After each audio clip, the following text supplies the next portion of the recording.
KATU News. Two teens house sitting for a friend find themselves attacked by men armed with a machete and a gun. Feels very strange to be thinking about searching those places inch to inch. The family of a missing Portland volunteer talks about the latest in the search and a mystery wrapped in marble. And now investigators are trying to figure out where a century-old headstone appeared from. Live in HD, this is KATU News at 11 on your side. A very frightening night in one local neighborhood. Good evening. Thanks for being with us, everybody. I'm Steve Dunn. Deb is off tonight. Two men burst into a home armed with a machete and a gun and attacked two teens inside who were house sitting. We first told you about this as breaking news at 6 o'clock tonight, and now one teen is fighting for his life. KATU's Anita Kasey is live in Aloha now. And Anita, what are investigators doing on the scene right now? Well, Steve, investigators are waiting to get a search warrant so that they can get inside that house, maybe figure out what might have triggered this home invasion. The two teens were house sitting at the time, one of them now in the hospital in critical condition after being hit in the head. On this cul-de-sac in Aloha, not far from a school, a bizarre home invasion robbery. Two men burst in, possibly armed with a gun and a machete.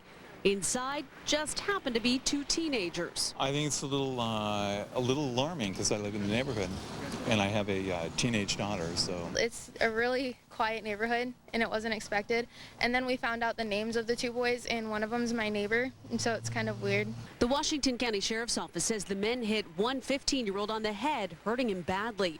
He and this friend were checking in on the place at the time, house sitting for a friend. Investigators believe they knew the suspects. Clearly, there's more going on here than just a random house, but we're not exactly sure yet what that is. We just see two guys run out of nowhere, from up there to down there. Those two men, police say, ran to this nearby apartment complex. One of them arrested at his place, 18-year-old Damian Diaz. The other got away.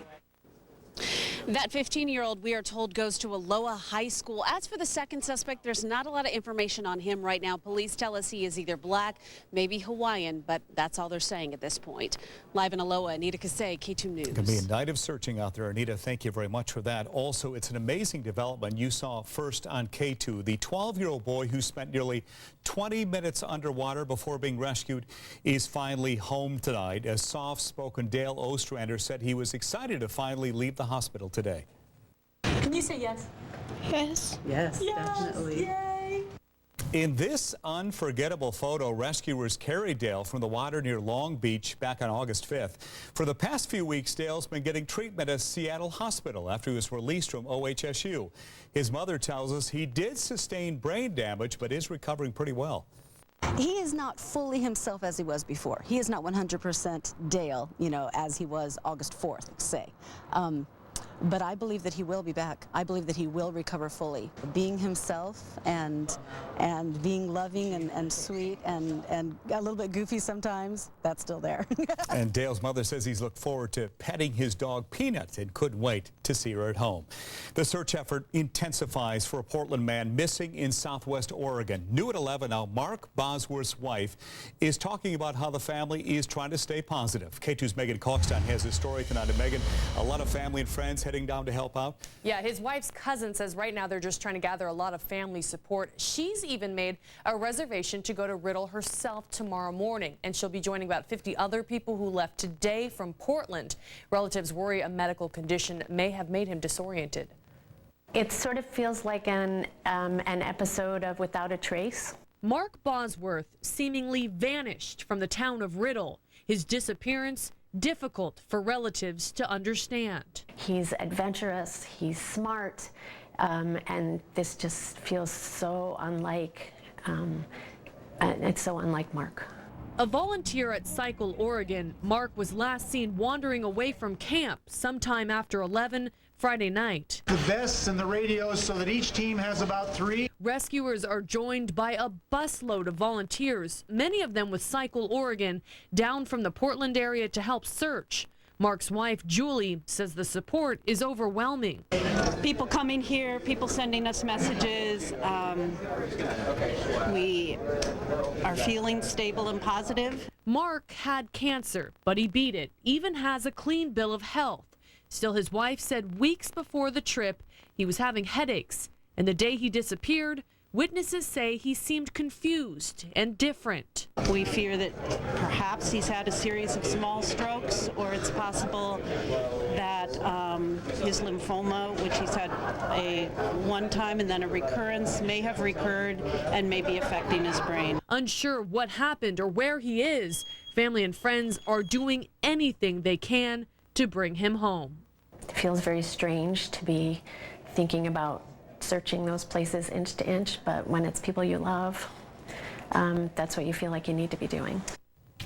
Bosworth's wife's cousin expects that she will be with other volunteers in small groups doing that intense searching there in Riddle. The major crimes team has also joined the efforts, but they say they're really focused on doing interviews and then tracking down any leads, so that's their point in the involvement there. I can't imagine family members getting a whole lot of sleep at this point while this search goes on, Megan. All right, thank you for that tonight.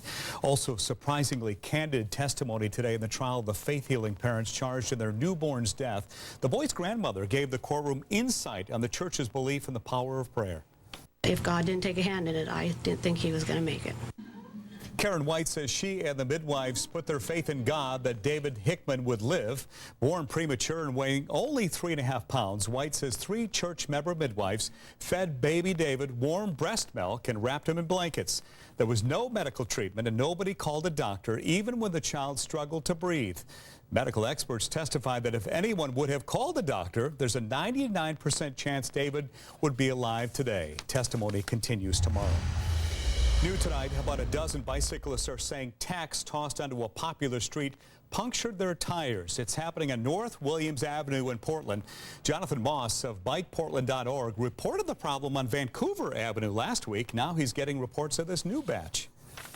Pose a safety hazard. I mean, if someone gets a flat, turns a corner, they could slip out and fall. A lot of families use that corridor right there. I ride around with my my little daughter, and I know it was meant as a prank, but it really it could hurt someone. It's unclear at this point if the bicyclists were specifically targeted there.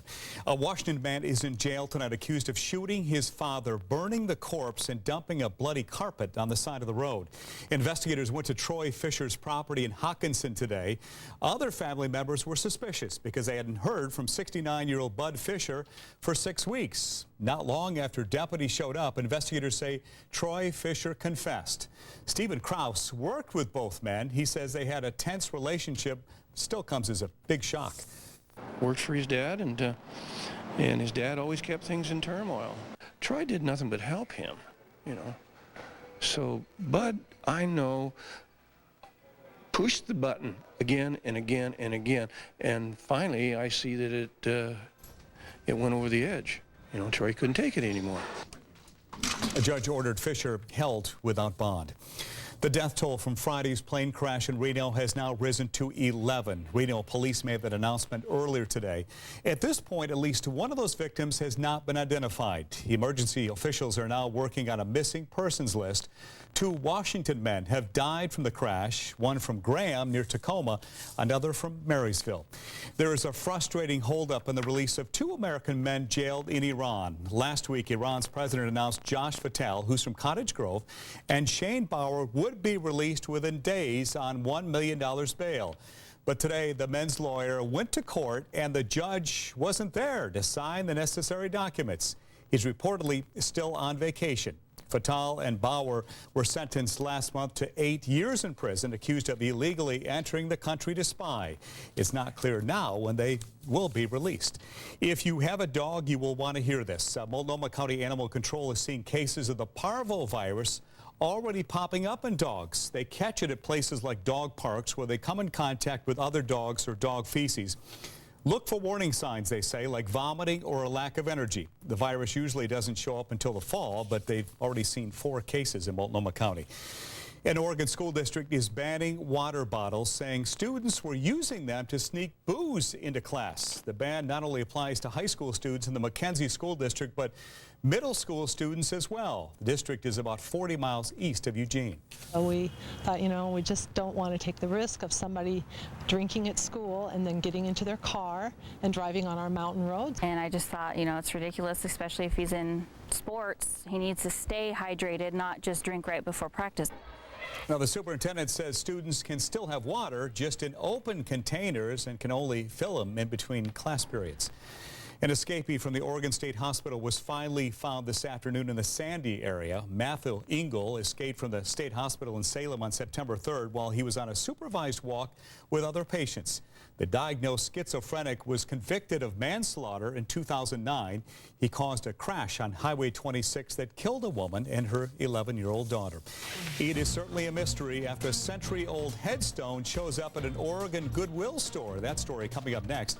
NASA has a warning for anybody who may come across space junk expected to crash to Earth later this week, and see what the first couple booted from Dancing with the Stars had to say after the show. Dave? And see this, Steve, a great time lapse this evening from our camera out the Oregon coast. You can see sunset out there.